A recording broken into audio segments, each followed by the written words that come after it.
नक्कीच अक्षय, मनोज जरांगे पाटील यांचं हे आंतरवाली सराटी मधलं आंदोलन आणि यासोबतच मुंबईमध्ये घडणाऱ्या घडामोडी, मंत्रिमंडळाकडून सुद्धा घेतल्या जाणाऱ्या बैठका या सगळ्यांचा आढावा आपण घेत राहणार आहोत। सध्या आपण दृश्य बघतो आंतरवाली सराटी मधली व्यासपीठावरती मनोज जरांगे पाटील पोहोचलेले आहेत या ठिकाणी आणि मनोज जरांगे पाटील यांचं हे आंदोलन या आंतरवाली सराटीमधून मुंबईच्या दिशेने सुरू होण्याआधी संतोष देशमुख यांची कन्या वैभवी देशमुख सध्या त्यांचं औक्षण करतानाची ही दृश्य आपण पाहतो। याशिवाय धनंजय देशमुख सुद्धा मनोज जरांगे पाटील यांच्या आंदोलनाला पाठिंबा देण्यासाठी आंतरवाली सराटीमध्ये याआधीच पोहोचलेले आहेत। आता मनोज जरांगे पाटील नेमकं माध्यमांशी काय बोलतात याकडे सगळ्यांचं लक्ष लागलेलं आहे, कारण अवघ्या काही कालावधीमध्ये मनोज जरांगे पाटील यांचं हे आंदोलन सुरू होणार आहे। मुंबईच्या दिशेने ते आपल्या मराठा बांधवांबरोबर निघणार आहेत आणि त्यामुळेच मनोज जरांगे पाटील हे आंदोलन सुरू करण्यापूर्वी माध्यमांशी संवाद साधणार आहेत, इथल्या उपस्थितांशी संवाद साधणार आहेत। मनोज जरांगे पाटील नेमकं काय म्हणतात, काय आवाहन करतात याची प्रतीक्षा प्रत्येकाला लागलेली आहे आणि त्यामुळेच या ठिकाणी आपण सकाळपासूनच पाहिलं मोठ्या संख्येने मराठा बांधव याच व्यासपीठाच्या समोर येऊन बसलेले आहेत, ज्यामध्ये महिला आणि पुरुष सगळ्यांचाच समावेश आहे। आणि आता मनोज जरांगे पाटील काय आवाहन करतात याची उत्सुकता सगळ्यांनाच आहे। माध्यमांशी ते अगदी काही क्षणामध्ये बोलतील, संवाद साधतील।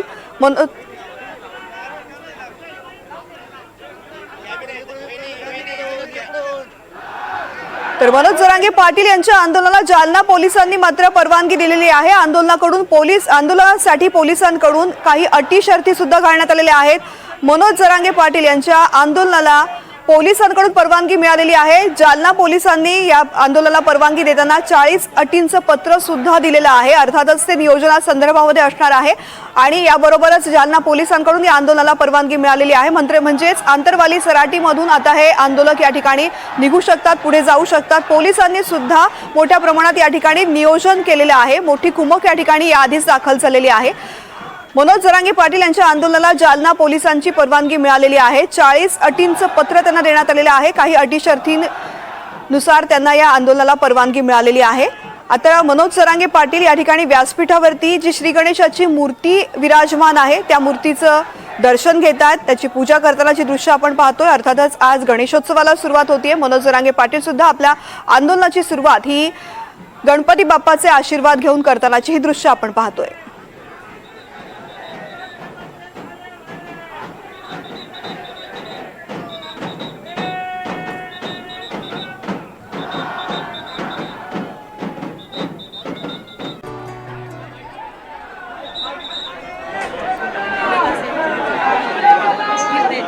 मराठा आंदोलक अंतरवालीत दाखल व्हायला सुरुवात झाली। मनोज जरांगे पाटील तिथे दाखल झालेत। राज्यात मराठा आरक्षण आंदोलनाचा मुद्दा हा पुन्हा एकदा तापलेला आहे।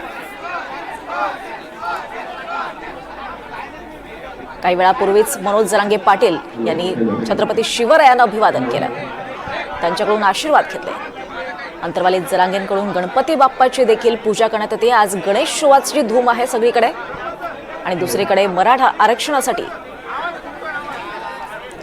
मराठा आंदोलक हे अंतरवाली सराटीत दाखल व्हायला सुरुवात झाली। थोड्याच वेळात मुंबईकडे हे सगळेजण कूच करणार आहेत आणि त्याच पार्श्वभूमीवर आज लाखो मराठा बांधव मनोज जरांगे यांच्या सोबत मुंबईकडे कूच करण्यासाठी दाखल व्हायला सुरुवात झाली आहे।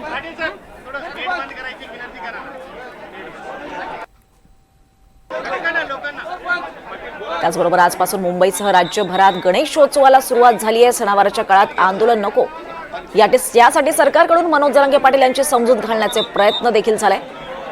कोर्टाने देखील आझाद मैदानावर आंदोलन करण्यास मनाई केली आहे। मात्र मनोज जरांगे आपल्या आंदोलनावर ठाम आहेत। त्यांनी मुंबईला जाण्याचा निर्धार केलाय आणि आता थोड्याच वेळात ते माध्यमांशी देखील संवाद साधतील। नेमके काय बोलणार, काय आव्हान करणार, काय घोषणा करणार हे पाहणं महत्त्वाचं ठरणार आहे।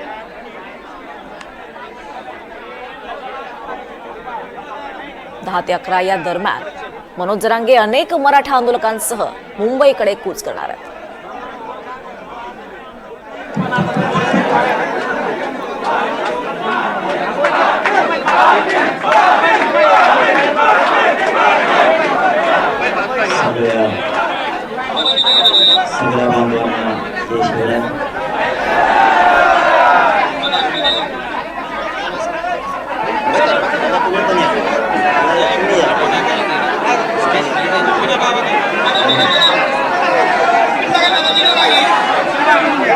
ना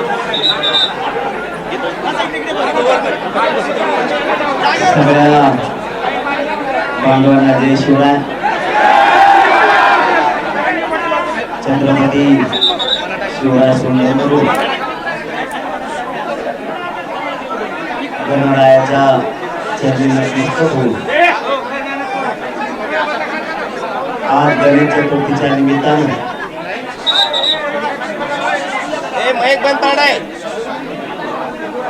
आज महाराष्ट्रासह देशवासियांना गणपती बाप्पाच्या आणि गणेशोत्सवाच्या खूप खूप मनापासून शुभेच्छा देतो.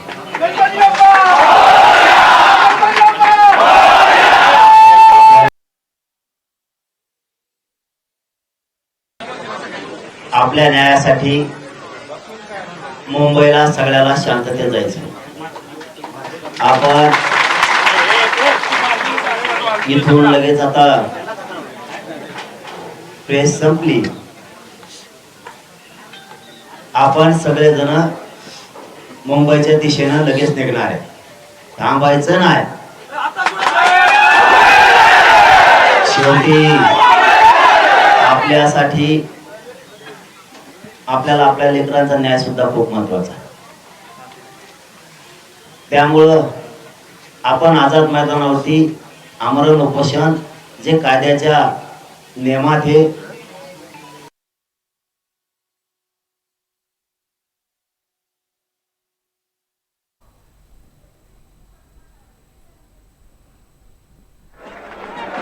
तर मराठा समाजाच्या आरक्षणासाठी मनोज जरांगे हे मुंबईकडे कूच करणार आहेत. त्याआधी ते माध्यमांशी संवाद साधतात. सगळ्यांनी समाजाची मान खाली होईल असं एकाने वागायचं नाही. आपल्याला उचकवण्याचा प्रयत्न केला जाईल. आपल्याला ती वागणूक दिली जाईल.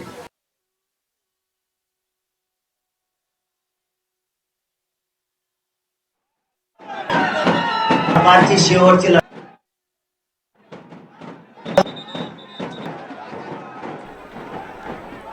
तर मराठा आरक्षणासाठी जरांगे हे आक्रमक झाले आहेत. मनोज जरांगेंकडून महागणपतीची देखील पूजा करण्यात आली. छत्रपती शिवरायांच्या चरणी सुद्धा ते नतमस्तक झाले. डाव टाकायचा दम आहे, ज्याच्यात संयम पण आहे, ज्याच्यात आक्रमकता पण आहे, ज्याच्यात छत्रपती शिवरायांचे विचार पण आहेत, तो माणूस 100% यशस्वी होतो. म्हणून सगळ्या डावांचा उपयोग करा. काही गडबड करू नका. जितके दिवस लागतील तितके, पण संयम ढळून द्यायचा नाही. अशी लढाई मराठ्यांनी सगळ्यांनी लक्षात ठेवा. दिसत नसलं, आवाज येत नसला तर शांत चित्ताने ऐका. अशी लढाई जगाच्या पाठीवर कधी झाली नसत. इतक्या डोक्यानं ही लढाई जिंकायची आणि कितीही दिवस लागले तरी हा शांततेचा संघर्ष सुरू ठेवायचा. देवदेवतांच्या नावाखाली आपल्याला विनाकारण आपली अडवणूक केली जाते. विनाकारण आपल्याला त्रास दिला जातो. आम्ही हिंदू असून आमच्या सणावारात आम्हाला रोखलं जातं. गणेश उत्सव सण आमचा पिढ्याना पार आम्ही गणपती बाप्पाची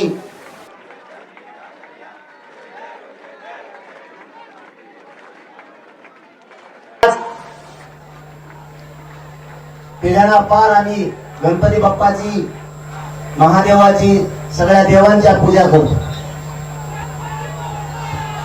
आणि आज ज्यांना हिंदुत्वाचं खरंच काही देणं घेणंच नाही, धर्माचं देणं घेणं नाही, फक्त राजकारणासाठी हिंदू लागतो, ते लोक खोटे हिंदू खऱ्या हिंदू धर्म चालवणाऱ्या पोरांना लोकांना अडवतात.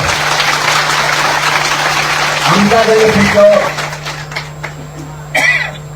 आम्ही पिढ्याला पार परंपरेनं सेवा करतो आणि हिंदू धर्माच्या देवाच्या नावाखाली आमची हिंदूची चालवणूक का, या सुद्धा प्रश्नाचं उत्तर अमित शहा साहेब आणि मोदी साहेबांनी सुद्धा देणं गरजेचं आहे.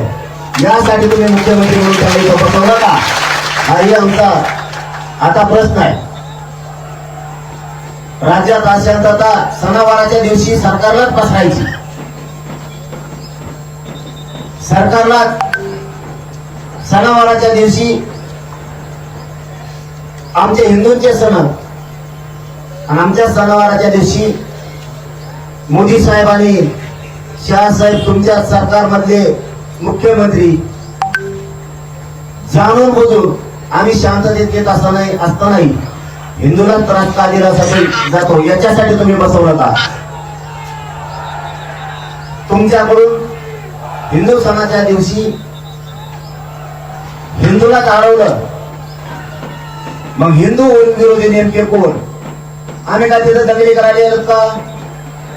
आम्ही काय धिंगाणा करायला येत का? मग आम्हाला हिंदूला अडवण्याचा हट्ट का? तुम्हीच सरकार म्हणून हिंदू विरोधी काम कशामुळे करता याचा सुद्धा उत्तर आता आम्हाला लागणार. आम्ही शांततेत येतोय, आमचा गणेश उत्सव आहे, आमचा देव आहे, आम्हाला कळतं.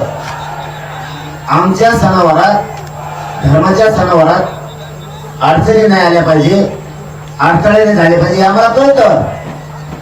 आमच्या सणावाराला, गणेश उत्सवाला गालबोट लागल असं आम्ही जिंदगीत बी पाऊल उचलू शकत नाही. कधी मेलो तरी पण आम्ही पाऊल उचलू शकत नाही. मग इतकं शांततेत येणारे लोक मराठ्यांचे आंदोलन करते तरी जाणून बुजून अडवलं जातं. याच्यापेक्षा काय शांतता पाहिजे तुम्हाला? आणि पुन्हा चूक झाकवायची सरकारला, विशेष करून देवेंद्र फडणवीस साहेबांना त्यांची चूक झाकवायची म्हणून देवदेवतांना पुढे केलं जात आहे. कारण त्यांना सांगून 4 महिने झाले,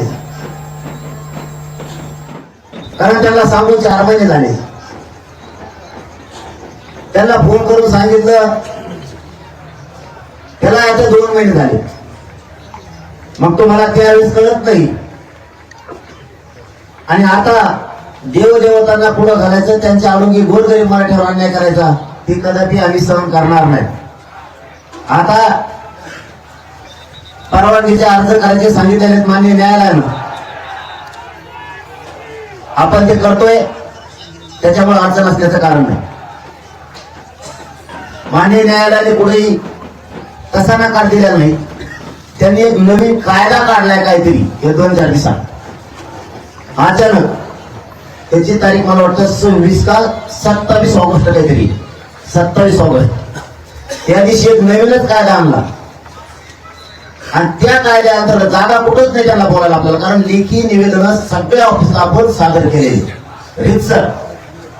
त्याच्यामुळे त्यांना आपल्याला परवानगीला, शांततेच्या आमरण उपोषणाला कायद्याचे सगळे नियम पाळून आपण करणार आहेत, त्याच्यामुळे त्याला पुढेच अडवता येत नाही.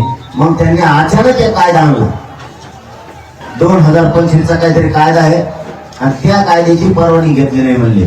आता तुम्ही आम्हाला नोटीस दिली नाही, आमच्या वकिलाला माहित नाही, तुमचा नवीन कायदा आलेला आम्हाला माहित नाही.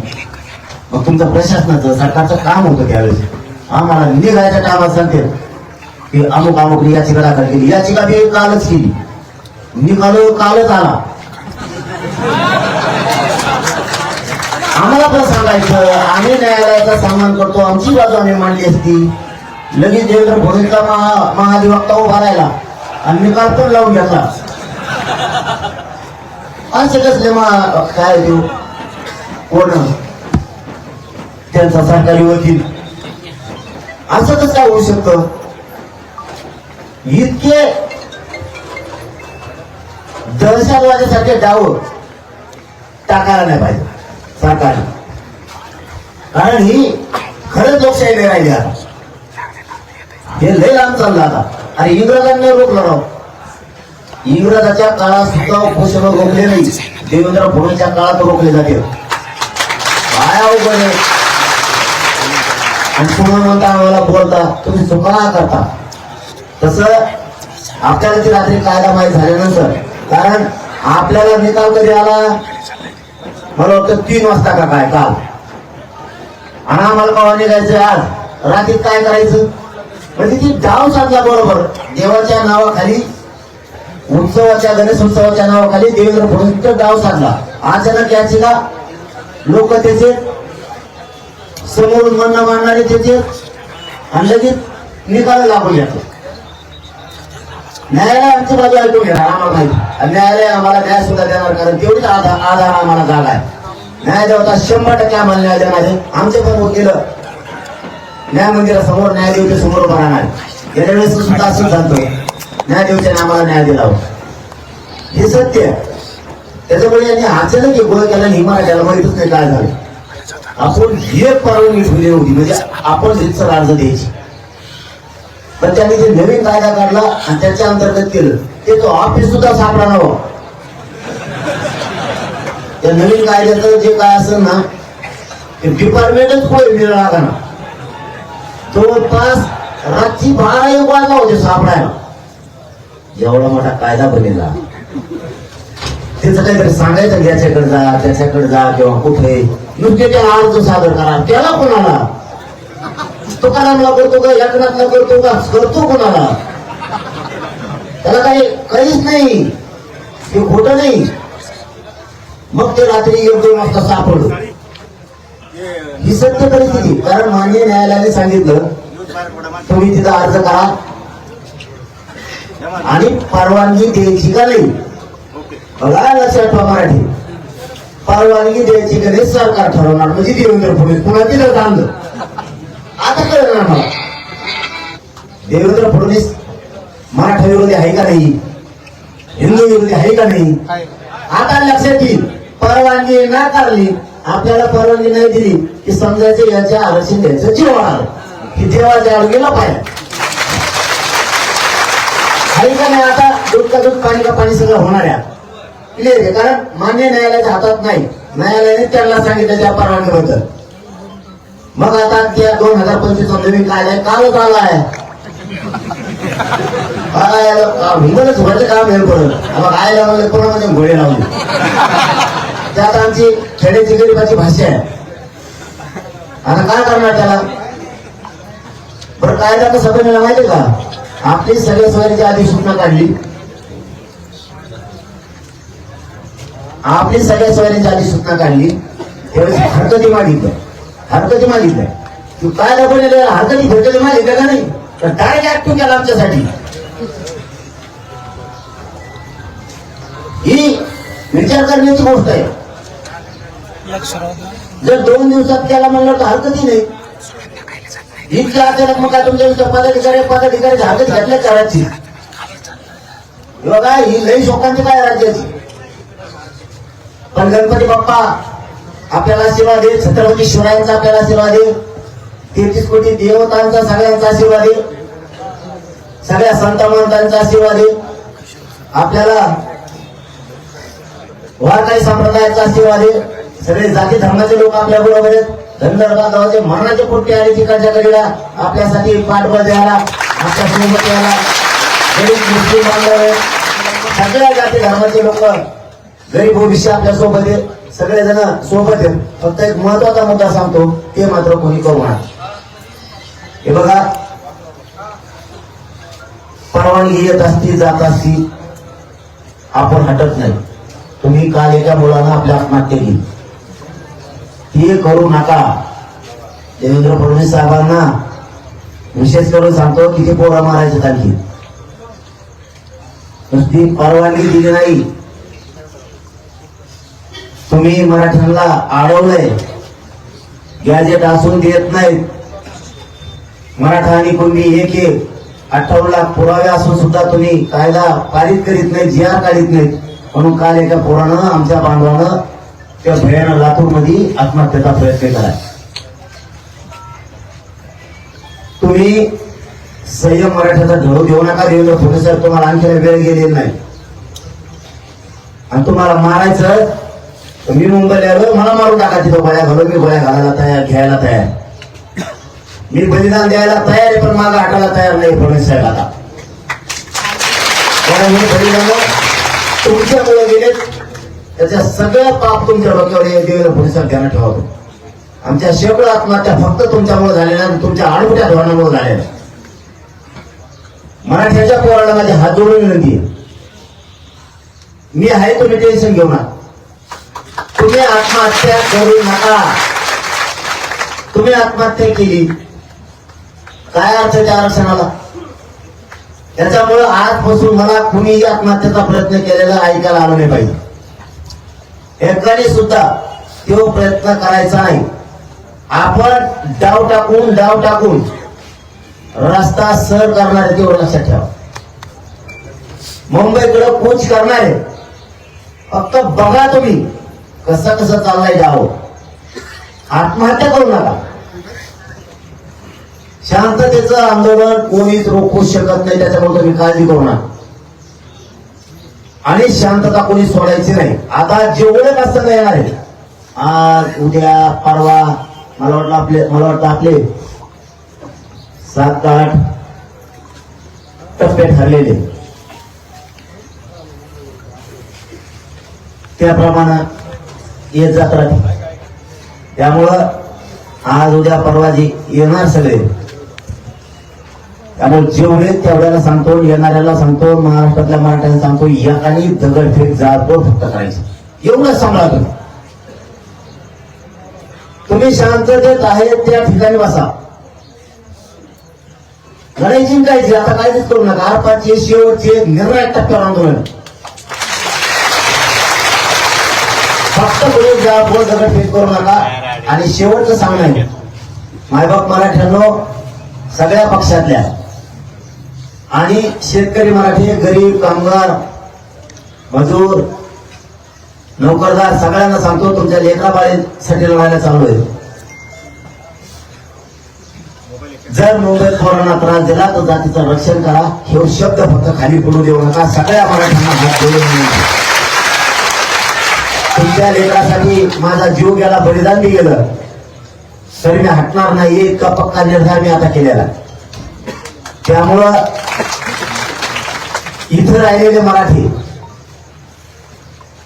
तिकडे आलेले मराठी आंदोलनाकडे ठेवायचे. बेसावध कोणी राहायचं नाही. इतक्या सावध भूमिकेत राहायचं. आता ही लढाई विजयाकडे उतर. शेतात असला तरी मुंबईकडे कान ठेवा. नोकरीला असला, व्यवसायात असला, मजुरीला असला, वाहन चालवत असला तरी लक्ष मिनिटाला म्हणतो मी, घंट्याला नाही, मिनिटाला मुंबईकडे, आंदोलनाकडे आणि त्या मुंबईतल्या पोरांकडे लक्ष समाजाने, गावाकडे राहिलेल्या मराठ्यांनी लक्ष ठेवायचं. ही कोणी विसरू नका. पुन्हा एकदा या राज्यातल्या सगळ्या सरपंच, सदस्य, जिल्हा परिषदचे, पंचायत समितीचे सदस्य, सभापती, उपसभापती, माजी सभापती, माजी सरपंच, नगरसेवक, अध्यक्ष, सगळ्या पक्षाचे जिल्हा प्रमुख, जिल्हा अध्यक्ष, तालुका अध्यक्ष, शहर अध्यक्ष, सगळ्या पक्षाचे आमदार, खासदार, मंत्री, माजी खासदार, माजी आमदार, माजी मंत्री, या सगळ्या बांधवांना विनंती आहे, आता मात्र तुमच्यावरती वेळ आली जातीच्या पाठीमागे उभा राहून जातीचं रक्षण करायची. आता जात सांभाळा. तुम्हाला जात सांभाळायची, जातीची सेवा करायची संधी आली. अशी संधी पुन्हा नाही. या संधीत जर तुम्ही जातीचं रक्षण नाही केलं, त्याच्या पाठीशी उभा नाही राहिला, मरेपर्यंत हा समाज तुम्हाला कधीच माफ करणार नाही. ह्यो शब्द मी तुम्हाला हात जोडून सांगतो. शेवटी काही झालं, तुम्ही कोणत्याही पक्षात असला, विरोधात असू किंवा सत्तेत असू, तुम्ही आमचे, आम्ही तुमचे, हे लक्षात ठेवा. सगळ्या पक्षातल्या, विरोधातल्या आणि सत्ताधाऱ्यातल्या मराठ्यांना पुन्हा 30 शब्द वापरतो की शेवटी तुम्ही ज्येष्ठ आहेत, मोठे आहेत, समाजाचे मार्गदर्शक आहेत, तुम्ही श्रीमंत मराठी, राजकारणी मराठी आहेत. प्रत्येक लेकराला आणि या समाजाच्या जातीला आधाराचा हात द्या. तुम्ही सगळ्यांनी तिरस्कार करायची वेळ नाही. मनात काही मतभेद असतील तर ती वेळ नाही. खूप अटीतटीचा सामना आहे. खूप आता अटीतटीचा सामना आहे. त्यामुळं सगळ्या पक्षातल्या मराठ्यांनी, राजकारणी मराठ्यांनी, समाजाच्या, लेकराच्या आणि समाजाच्या पाठीवरती बळ देणारा हात टाकणं गरजेचं आहे. पाठीवर हात फिरवणं आता गरजेचं आहे, कारण समाजावर संकट घोंघवतंय जाणून बुजून. आता मात्र समाजावर तुम्हाला बारीक लक्ष ठेवावंच लागणार आहे. ही तुम्हाला माझी अंतरवालीतून महाराष्ट्रातल्या सगळ्या मराठ्यांच्या नेत्याला, श्रीमंत मराठ्यांना हात जोडून विनंती आहे, काना डोळा करू नका. तुम्हाला हे समाज या योग्य वेळेला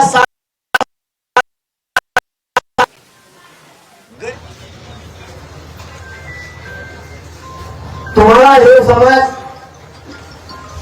या योग्य वेळेला साथ दिल्यामुळे कधीच विसरणार नाही. गरीब मराठ्यांवरती अत्याचार अन्याय व्हायला लागला त्यावेळी जर तुम्ही साथ दिली, ह्यो राज्यातला करोडो मराठा समाज तुमचा उपकार कधीच विसरणार नाही. म्हणून मतभेद बाजूला ठेवा, पक्ष बाजूला होता. योग्य वेळे आता तुम्हाला करोडो मराठ्याला साथ द्यायची, तीच माझी विनंती आहे की तुम्ही सगळ्यांनी साथ द्या. एवढी तुम्हाला सगळ्यांना हात जोडून विनंती आहे. आणि मराठ्यांनाही सांगतो, कोणीही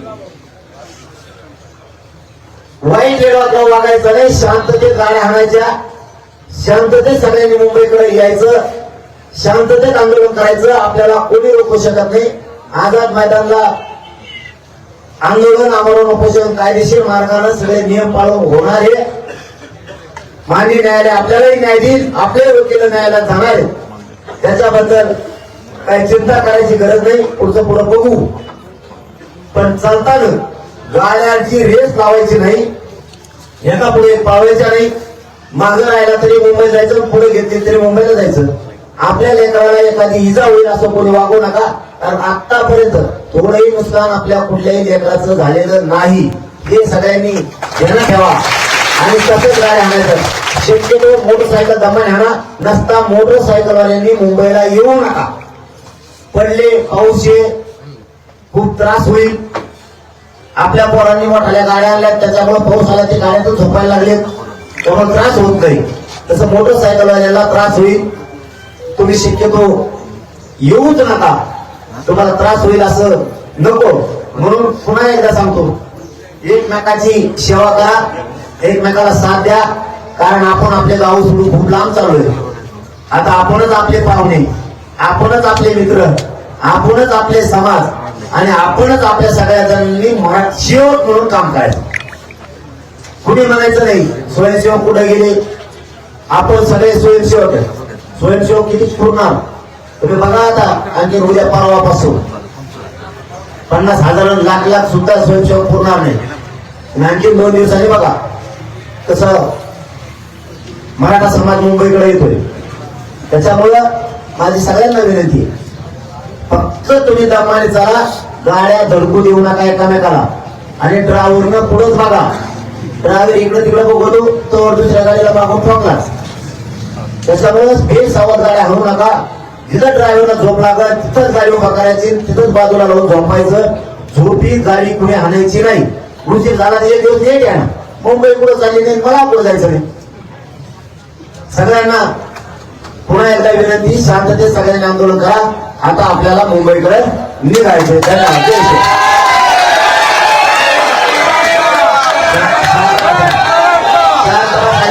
शांत बसा. 1 मिनिट शांत बसा. अरे 1 मिनिट शांत बसा. शांत हा.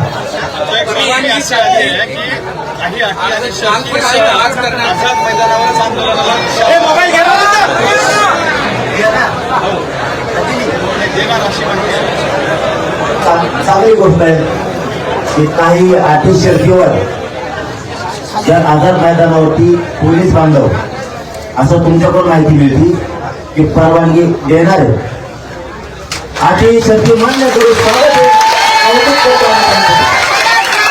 जर तुम्ही परवानगी देताय अटी शर्तीवरती, आम्ही अटी शर्तीचा मराठा समाज म्हणून 100% पालन करणार ही आमचा शब्द आहे. आणि परवानगी जे देत आहेत पहिल्यानंतर तर या 7 कोटी मराठ्यांच्या वतीनं त्यांचं मनापासून कौतुक.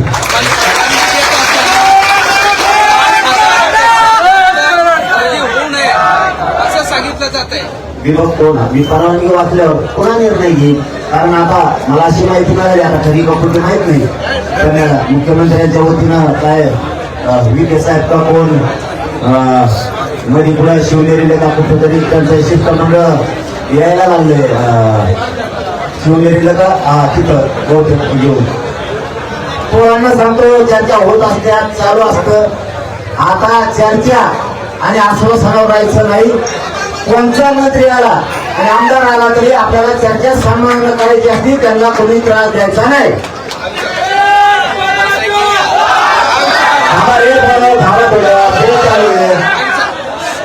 तुम्हाला आता काय सांगितलं, शांत व्हायचं. कोर्टाने जो निर्णय दिला आहे त्याच्या विरोधात तुम्ही आज कोर्टात जाणार आहात का, आणि गेला तर तुमचा काय प्लॅन आहे सविस्तर? नाही, आता ते मी न्यायालयावरती कधी बोलत नाही. आम्ही सन्मान करतो त्यांचं पूर्ण अटीचं पालन पाठमागच्या वेळेस 4 वर्ष केलं होतं. आता ते वकील बांधव आमच्या बाजू म्हणतात, त्यामुळे मी त्याच्यावरती बोलणार.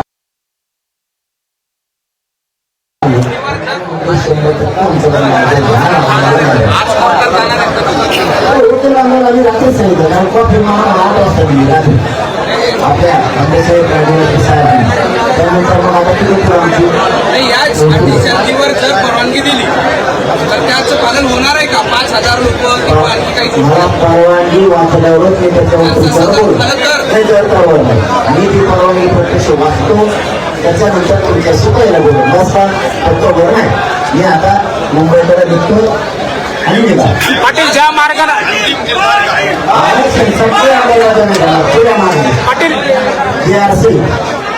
पाटील ज्या मार्गाने तुम्ही जाताय त्या मार्गाची पोलिसांनी तुम्हाला परवानगी दिली का? दिली ना. आणि कशाला परवानगी नसेल तर मग जेवायचं असलं तरी परवानगी जेवायला कोणी परवानगी असतो, चालायला परवानगी असतो. चालायला परवानगी म्हणलं जेवायला म्हणलं म्हणतो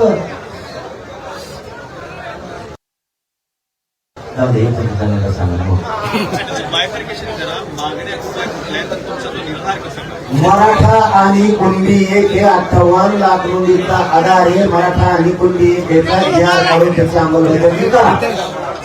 हैदराबादचं गॅजेट हे तात्काळ लागू करून लगेच अंमलबजावणी करायची. सातारा संस्थान आणि बॉम्बे गव्हर्नमेंटच्या गॅजेटेडची हे लागू करून तात्काळ अंमलबजावणी करायची. सगळ्या सोयीच्या अधिसूचना काढून आता 1.5 वर्ष झालं, सगळ्या सोयीच्या अधिसूचनेची अंमलबजावणीच करायची. सर सकट सगळ्या केसेस मागा घेऊन म्हणले होते त्या सगळ्या मागा घ्यायच्या. बलिदान गेलेल्या कुटुंबाला नोकरी आणि त्याची आर्थिक मदत दिली नाही ती तातडीनं द्यायची लगेच. ते परवा देतो त्याला देतो ना भेटचावे ते नाही. अशा 8 ते 9 मागण्या आम्ही त्यांच्याकडे दिल्या. आमचे व्हॅलिडिटी सगळ्या रोखून काढल्या. कुणबी प्रमाणपत्र दिले जात नाहीत आणि नोंदी शोधल्या जात नाही. ते तातडीनं सगळं मार्ग काढलं पाहिजे. व्हॅलिडिटी एक सुद्धा ठेवली पाहिजे आणि प्रमाणपत्र सुद्धा नाही. अशा मागण्या सांगितल्या, त्याची अंमलबजावणी करावी हे आमचं म्हणणं. काल समितीचे अध्यक्ष विखे पाटील असं म्हणाले, आमची चर्चा करण्याची तयारी आहे, तुमची तयारी आहे का? मी नाही बोललं चर्चेला, ते सांगितलं तुम्हाला. आता तुम्ही तर नावावर सांगून राहिलं जे आहे ते काय एअरपोर्ट मीडियाला सांगायचं आहे आपलं. कारण आपला जयप्रभा पाटीलला काही उगा यांना सांगायचं, त्यांचा रात्री फोन आला निरोप आलाय म्हणजे 10-11 वाजता आणि त्यांनी सांगितलं म्हणजे मुख्यमंत्री साहेबांच्या वतीनं ते शिष्टमंडळ चर्चा येणार आहे. शिवनेरी वाटतं. मग काय तिथं चर्चा होत असती, हे माझ्या सांगून ठेवलं, हे चर्चा होत असती. आता चर्चा विश्वास व्हायचा, लिखी दिलं त्याच्यावर नाही काय नाही काम पाहिजे. पण कोणी जर सन्मानानं आपण आपल्याकडे कोणी एखादा मंत्री येत असेल तर एकाही पोरांनी विरोध करायचा नाही, वाट द्यायची, काही बोलायचं नाही, सन्मानानं वाट लावायचं काम करायचं. मला सांगा की कुणाचा निरोप आला विखे पाटील साहेब कुणाचा निरोप आला होता, कुठं बैठक होणार आहे, कुठं चर्चेला बोलणार आहे, कुणाला बोलायचं? बैठक नाही, तुम्ही तिथे भेटता गाडीवर बसायचं नाही, गाडीत बसायचं. तुम्ही खोली खाली बसणार नाही. राजेश्री मॅडमच्या हा म्हणले तुम्ही कोणाचा पोरायचं तिथे हा म्हणले त्यांचं कार्यालय मराठा आता मी तर तुम्ही नाही बसत त्यांना काय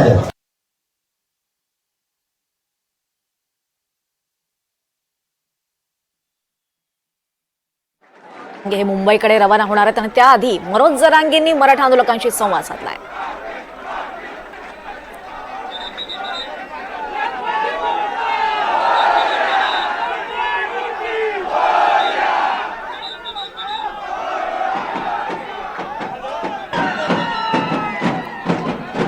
तर अगदी थोड्याच वेळात जरांगे हे मुंबईकडे रवाना होणार आहेत आणि त्याआधी मनोज जरांगेंनी मराठा आंदोलकांशी संवाद साधलाय, त्यांना आव्हान केलंय. आता थांबायचं नाही असा निर्धार मनोज जरांगेंनी व्यक्त केलाय. त्याचबरोबर काही आव्हानं देखील त्यांनी केली आहे. समाजाची मान खाली जाईल असं वागायचं नाही, संयम सोडायचं नाही, किती त्रास झाला तरी हटायचं नाही, ही आरपारची लढाई असल्याचं मनोज जरांगेंनी यावेळी म्हटलेलं आहे. त्याचबरोबर सणावाराला सरकारलाच अशांतता पसरवायची आहे असा आरोप देखील करत त्यांनी सरकारवर टीका केली आहे. आम्ही सगळे नियम पाळून हे आंदोलन करतोय, आम्हाला ओबीसीतूनच आरक्षण हवंय याचा पुनरुच्चार मनोज जरांगेंनी यावेळी केलेला आहे. आपण निर्णायक टप्प्यावर आलोय, जीव गेला तरी मागे हटायचं नाही असं आव्हान त्यांनी मराठा बांधवांना केलेलं आहे. जात सांभाळा, जातीचं रक्षण करा, सर्व मराठा समाजानं पाठीशी उभं राहा असं मनोज जरांगेंनी म्हटलेलं आहे. आता या आरपारची शेवटची लढाई आहे, कितीही दिवस लागले तरी संघर्ष सुरू ठेवायचा असा निर्धार करत मनोज जरांगे आपल्या आंदोलनावर अगदी ठाम आहेत. तर मराठा आरक्षणाची मागणी घेऊन आंदोलक मनोज जरांगे पाटील हे मुंबईला जाण्यावर ठाम आहेत.